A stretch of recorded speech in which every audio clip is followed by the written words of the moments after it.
Hivi kwa mfano umesoma vizuri geography, yani somo la geography ukalielewa vizuri, unaweza kutoka mbele za watu na kulalamika kusema kwamba elimu ya Tanzania haijakusaidia kitu chochote. Kwa mfano, katika kipengele kidogo tu cha jiografia, yani ramani, ina vitu vitano vya muhimu kwenye ramani.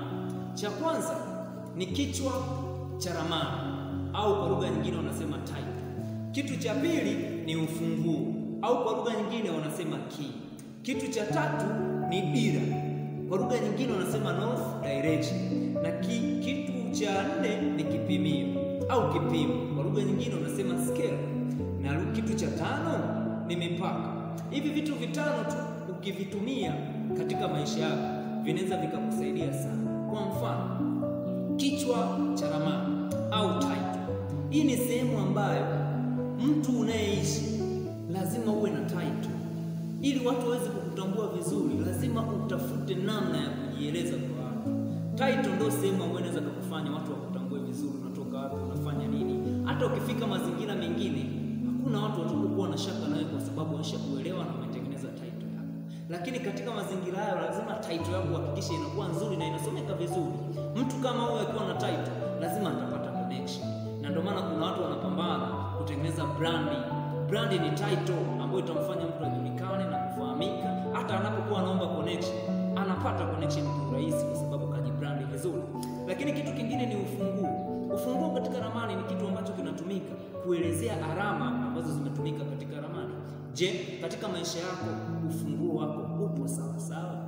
Kila kitu unachokifanya lazima kiwe na ability ya kuweza kujieleza chenyewe. Ukifanya tukio lolote, hata ukiulizwa, lazima liwe lina maelezo ambayo watu wanaweza wakatambua na kuelewa kwamba kitu hicho kilichokuwa umekifanya kina maana gani. Na mtu ambaye anajua kwamba kuna umuhimu wa kuwa na title, kuwa na ufunguo mzuri, anafanya mambo ambayo yanakuwa hayana kigugumizi katika maisha yake. Hata akiulizwa jambo hili, anaweza kalieleza, lakini pia anaweza likajieleza lenyewe katika jamii. Kitu kingine ni dira. Dira ni sehemu ambayo inaonyesha uelekeo katika ramani. Je, katika maisha yetu tunaitumia vipi? Lazima uwe na dira, yani manake lazima ujue ukiamka unaenda wapi na unaenda kufanya nini. Lakini pia lazima uwe na uwezo wa kujiwekea malengo.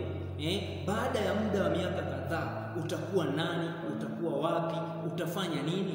Hiyo ndio dira katika maisha. Sasa je, mtu ambaye amesoma vizuri geography na akajua matumizi ya dira au north direction, mtu huyo apate tabu, lazima ajitengenezee sehemu ya kwenda, namna gani atafanya na uelekeo wake utakuwa upi baada ya miaka kadhaa au baada ya muda fulani. Ni kitu muhimu sana katika maisha. Lakini kitu kingine ni kipimo au scale. Scale ndio inatumika kuweza kuichora ramani. Na ziko za aina mbili, kuna kipimio kidogo na kipimio kikubwa. Kwa hiyo ukiweza kujua na makadirio yako katika maisha yako yanaweza yakawa mazuri sana katika kila kitu unachokuwa unakifanya. Kwa mfano, kwenye kipimo lazima uangalie matumizi yako unatumiaje, lakini lazima uwapime watu wako unaokuwa nao wana uwezo gani wa kufikiria sawa na wewe au kukuzidi wewe. Na ukiwapima, je, unajua kwamba watu hawa wana uwezo wa kukuongezea kitu chochote au wanakupunguzia? Hiyo ni kitu kikubwa sana katika maisha, kipimo. Na ndio maana ramani haikuchorwa tu hivi hivi, ikatengeneza kipimo. Unaona? Kwa hiyo katika kipimo kinaweza kukufanya uwe na uwezo wa kupima na kujua kabisa mimi jinsi nilivyo na uwezo wangu huu, nina uwezo wa kufanya mambo makubwa ya aina hii au naweza kufanya mambo madogo madogo. Ni kitu muhimu sana katika maisha. Lakini kitu kingine cha mwisho ni mipaka au boundaries. Kama ramani ina mipaka, maana yake hata maisha ya mwanadamu lazima yawe na mipaka. Je, katika maisha yako una mipaka? Au kila sehemu unaenda, au kila kitu unafanya, au kila neno unalizungumza?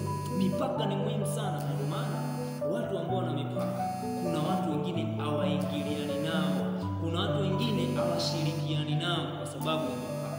Kuna mambo mengine hawayafanyi kwa sababu ya mipaka.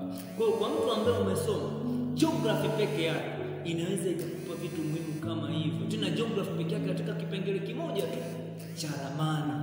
Hivyo tu vitu vichache vinaweza vikawa muhimu sana kuweza kuendesha maisha yako kwa mtu ambaye unapambana kutafuta mafanikio kama mimi. Sasa wewe endelea kulala. Wewe lala tu. kushughulisha ubongo na akili yako, wewe lala tu. Lakini ukilala ukiamka utakuta majukumu yako yako pale pale. Kazi zako unazotakiwa kuzifanya ziwe pale pale. Sasa wewe lala tu.